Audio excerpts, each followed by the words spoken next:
আজ আমি রান্না করব আলু আর ডিমের পাতলা ঝোল। তার জন্য ডিমটাকে এখানে সিদ্ধ করতে বসিয়ে দিয়েছি। আর আমি এখানে পেঁয়াজ, ধনে, জিরে, শুকনো লঙ্কা আমি বেটে নেব। আমার এখানে বাটা হয়ে গেছে।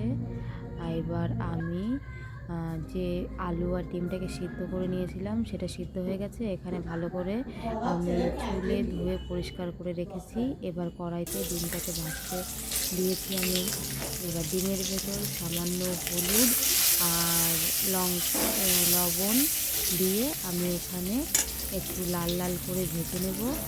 এবার ডিমটাকে আমি যখন লাল লাল হয়ে যাবে তখন আমি নামিয়ে নেব ডিমটাকে। এবার ডিমটা আমি এখানে নামানোর পরে আমি আবার কড়াইটাকে ধুয়ে উনুনে গ্যাসের পর বসিয়ে আমি এখানে সর্ষের তেল দিয়ে আলুটাকে ভাজতে দেব। আর এর ভেতর আমি একটু লবণ আর হলুদ দিয়ে নিয়েছি। এবার আলুটা ভাজা হলে আমি কড়াইটা ধুয়ে আবার নামিয়ে নিয়েছি। এবার এখানে আরেকটু আমি সর্ষের তেল দিয়ে নিলাম। সর্ষের তেলটা এখানে আমি গরম হতে বসিয়েছি। সর্ষের তেলটা একটু গরম হয়ে গেলে তার ভেতর গোটা জিরে আর একটা শুকনো লঙ্কাকে দুভাগ করে আমি এখানে নিয়েছি। এবার এই তেলের ভেতর যে ফোড়নটা আমি দিয়েছি এইটাকে একটু লাল করে নেব। এবার যখন এটা হয়ে যাবে তখন আমি এর ভেতর আগে যে মশলাটা বেটে রেখেছিলাম সেই মশলাটা দিয়ে দেব। এবার এই মশলাটা আমি এখানে ভালো করে কষিয়ে নেব। আমি এখানে মশলাটা ভালো করে কষিয়ে নিচ্ছি।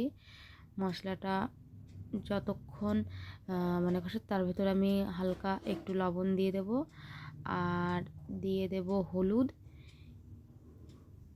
দিয়ে এবার আমি আবারও এই মশলার ভেতরে এটা মিশিয়ে নিলাম। মশলাটা আমার যখন পুরোপুরি কষানো হয়ে যাবে, আমার ওপর থেকে তেল ছেড়ে দেবে মশলা, তখন দিয়ে দেবো আমি আগে ভেজে রাখা আলু। তারপরে আমার যতটুকুনো গ্রেভি পছন্দ বা তার জন্য আমি জল দিয়ে দেবো এখানে। এবার জল দিয়ে আমি একটু ঢেকে রেখেছিলাম, যেটা আমি দেখাতে পারিনি। এবার আমি আমি এখানে ডিমটা দিয়ে দেব। ডিম দেওয়ার পরে এখানে কিছুক্ষণ ফুটবে, তরকারিটা আমি কিছুক্ষণ হতে দেব।